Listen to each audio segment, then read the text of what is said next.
Doctor Abdul Mannan, আমি আপনার কাছে আসবো।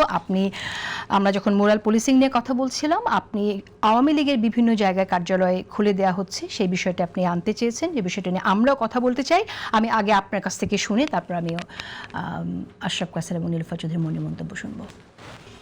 জি না, আমি যে পয়েন্টগুলো এখানে বলতে চেয়েছিলাম যে পরিবর্তন অনেক কিছু হচ্ছে, পজিটিভ এবং নেগেটিভ। তো পজিটিভ তো অনেকগুলো আমরা শুনেছি, নেগেটিভ পরিবর্তনের ভিতরে আওয়ামী লীগ অফিস খুলে দেওয়া হচ্ছে, এটা একটা বড় পরিবর্তন।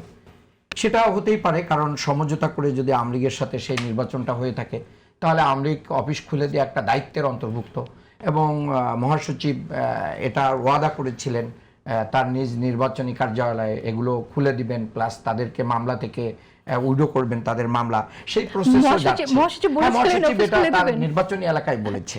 এবং দেখেন যে যারা আমরা গণতন্ত্র করে মানে চিল্লাচিল্লি করি, গলা ফাটাই ফেলি, 17 বছর গণতন্ত্রবিহীন ছিলাম, তারা সিটি কর্পোরেশনে দলীয় প্রশাসক নিয়োগ করে দিলাম এবং নির্বাচনের সুরটা কিন্তু নিজেরাই তুলে আবার নিজেরাই, প্রশাসক তো ছিলই, এটা চেঞ্জ করে আপনি শিডিউল ঘোষণা করে দিলেই তো আবার নিয়োগ করার কোনো, এবং কবে নির্বাচন হবে আমরা জানি না, জনগণ এটা পজিটিভলি নেয় না, এটা একটা পরিবর্তন।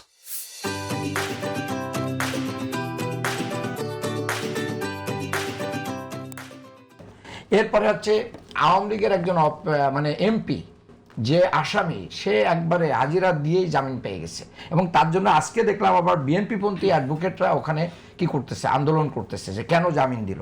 কি একটা নড়াইলে আপনার কি হয়েছে যে বিএনপির আওয়ামী লীগ সংঘর্ষ হয়ে 4-5জন বিএনপি পন্থী লোক মারা গেছে, কিন্তু এটা মিডিয়াগুলো মানে নিউজ করতেও লজ্জা পাচ্ছে যে এটা আবার যদি সরকারের বিপক্ষে চলে যায়। বিএনপির কার্যালয় ভেঙে দিয়েছে আওয়ামী লীগ। তারপরে ডিসি মাসুদ সাহেব যে ঘটনাটা এখানে ঘটাইছে, আপনি মোরাল পুলিশিং এর কথা, এই ঘটনা তার কিন্তু এটা নতুন না। সে ধানমন্ডি 32 নম্বরেও কিন্তু এরকম শিবির ট্যাগ দিয়ে কিন্তু সাধারণ মানুষকে পিটিয়েছে, এরকম তার আছে। আর আমি বলবো যে আমাদের যিনি মহামান্য প্রেসিডেন্ট, যিনি ইতিমধ্যে 3টা সরকারের শপথ পড়িয়েছেন, তো তিনি তো খুব লাকি, এবং তিনি বলছেন যে যদি বিএনপি চায় এবং তারেক রহমান প্রধানমন্ত্রীর তার শরীরে মুক্তিযুদ্ধের রক্ত, অবশ্যই মুক্তিযুদ্ধের রক্ত, কিন্তু মুক্তিযুদ্ধের রক্ত তো কোনো মানে ভোট কারচুপি করা, তারপরে দুঃশাসন করা, তারপরে হচ্ছে ফ্যাসিস্টকে রক্ষার জন্য হতে পারে না। তো তিনি সেখানেও আশাবাদী হচ্ছেন যে হয়তো তাকে রেখে দিতে পারেন, তারা যদি বিএনপি রাখে তাহলে তিনি থাকতেও ইচ্ছুক। তাহলে মানে পানি কতটা গড়িয়েছে তখন এখানের উচ্ছ্বাসগুলো থেকে বোঝা যায়, এবং মিডিয়াগুলো হাইলাইট করে প্রেসিডেন্টের এই বক্তব্যগুলো মানে নিয়ে আসতেছে, এবং কেউ কেউ ডক্টর ইউনূসকে কিন্তু আমিও হাইলাইট করলাম।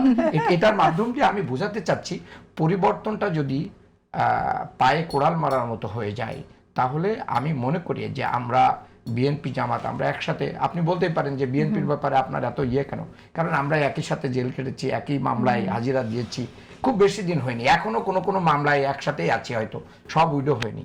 তো এই জায়গা থেকে আমরা বলতে চাই যে প্লিজ এই শহীদদের রক্ত, এই যে প্রসিকিউটরকে আপনারা চেঞ্জ করে দিলেন এবং যাকে দিলেন তিনি কিন্তু তার ব্যাপারে কোশ্চেন আছে, আমি যতটুকু শুনেছি, আমি এখনো ভেরিফাই করতে পারি নাই, তিনি পিলখানা হত্যা মামলায় আসামি পক্ষের মানে সেনা হত্যার যে ছিল আসামি পক্ষের তিনি লড়াই করেছেন। তো এরকম একজন ব্যক্তিকে দিয়ে যদি আমাদের এই ট্রাইব্যুনালের প্রসিকিউটর বানানো হয় এবং তিনি যে রায়গুলো হয়েছে সেটা নিয়েও আবার খতিয়ে দেখবেন যে কোথাও কোনো অনিয়ম হচ্ছে কিনা, তাহলে এই যে জায়গা আমাদের আছে এই জায়গা নিয়ে জাতি কোনো ভালো কিছু দেখছে না।